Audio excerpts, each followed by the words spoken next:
The Ass and His Masters is a timeless tale from Aesop's Fables. Also known by the alternative titles The Ass and the Gardener and Jupiter and the Ass, this captivating story follows the journey of a discontented donkey who learns a valuable lesson about the perils of constant dissatisfaction. In a quaint village, there lived an ass who toiled day and night for a gardener. The gardener, known for his frugality, provided the ass with meager rations and an abundance of work. Feeling weary and underappreciated, the ass decided to take matters into his own hooves. He raised his voice to the heavens, beseeching Jupiter, the king of the gods, for a new master who would treat him with more kindness and generosity. Jupiter, moved by the ass's plea, took pity on the creature. With a wave of his divine hand, he arranged for the ass to be sold to a potter. The ass, filled with hope and excitement, eagerly anticipated his new life, convinced that his fortunes were about to change for the better. However, as the ass soon discovered, his new circumstances were far from the paradise he had envisioned. The potter's trade demanded even more from the poor beast than his previous occupation. Day after day, the ass found himself burdened with heavy loads of tiles and clay, his back straining under the weight of his new responsibilities. The work was more arduous than anything he had experienced before,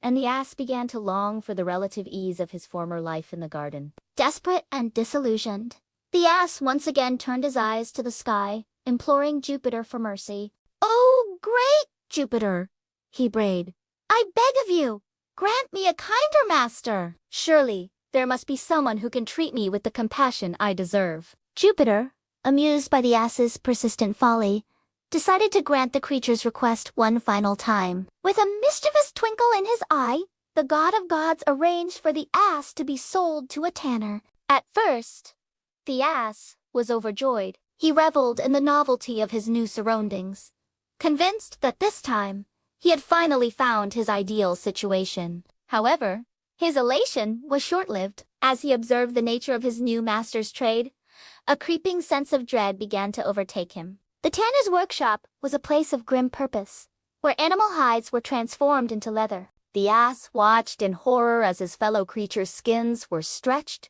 scraped, and treated. It dawned on him that his new master's business relied on the death of animals, and that even his own hide might one day become a commodity. Overwhelmed by despair, the ass cried out in anguish, "Alas, wretch that I am! It would have been better for me to have remained content with my former masters, for now I see that my present owner not only works me harder while living, but will not even spare my hide when I am dead." The ass's lament echoed through the tannery, a poignant reminder of the consequences of his relentless pursuit of greener pastures. He now understood, all too late, that his discontent had led him down a path of progressively worsening circumstances. This fable carries a profound moral lesson that resonates across generations and cultures. It teaches us that one who is discontented in one place will seldom find happiness in another. The story serves as a cautionary tale against the all-too-common belief that the grass is always greener on the other side.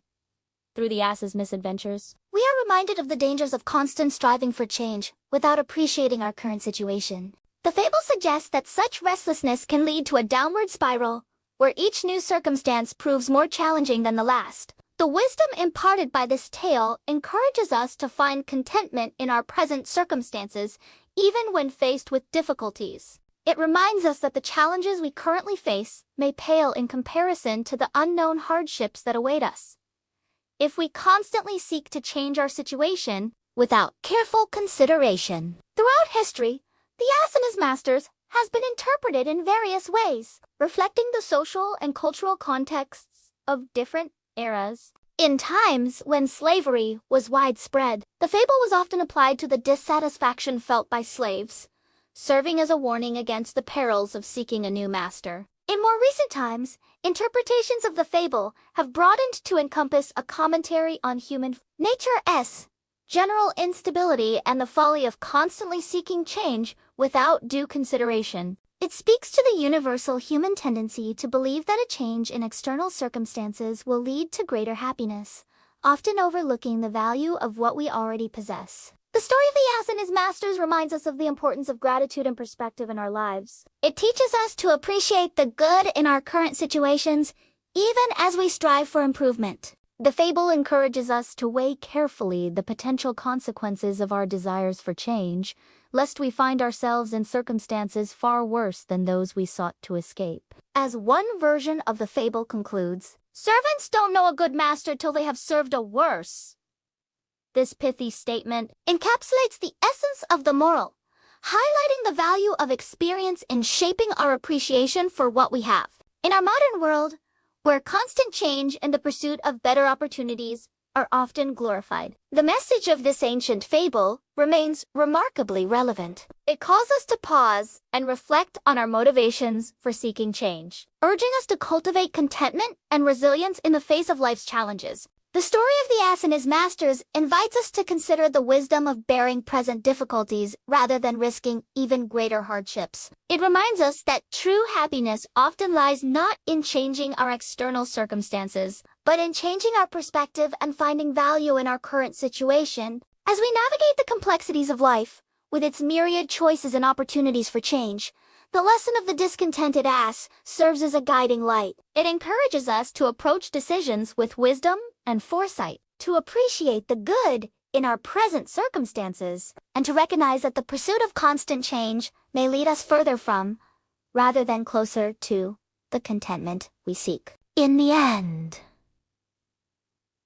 the ass and his master stands as a testament to the enduring power of Aesop's fables to convey profound truths about the human condition. Through the simple story of a donkey's misadventures, we are offered a mirror to our own tendencies and a roadmap to greater satisfaction in life. It reminds us that true happiness often lies not in the greener grass on the other side, but in nurturing and appreciating the ground beneath our feet.